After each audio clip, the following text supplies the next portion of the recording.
வேலூர் அருகே உள்ள கரும்பாலையில் கலப்படத்திற்காக வைக்கப்பட்டிருந்த 1300 கிலோ அஸ்கா சர்க்கரை மற்றும் வேதிப்பொருட்களை உணவு பாதுகாப்புத்துறை அதிகாரிகள் பறிமுதல் செய்தனர்.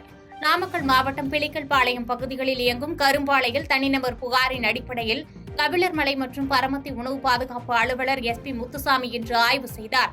அப்போது சின்னாம்பள்ளி மேடு பகுதியில் இயங்கும் கரும்பாலையில் கலப்படத்திற்காக வைக்கப்பட்டிருந்த 1300 கிலோ அஸ்கா சர்க்கரை பறிமுதல் செய்யப்பட்டு எச்சரிக்கை நோட்டீஸ் வழங்கப்பட்டது.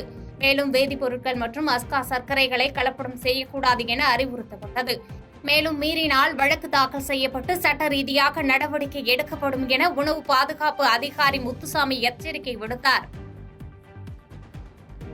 பாதகம் செய்பவரை கண்டால் நாம் பயங்கொள்ளலாகாது பாப்பா. மோதி மிதித்து விடு பாப்பா, அவர் முகத்தில் உமிழ்ந்து விடு பாப்பா. அண்மை செய்திகளை உடனுக்குடன் தெரிந்து கொள்ள இணைந்திருங்கள் இயம்நாடு தொலைக்காட்சியுடன்.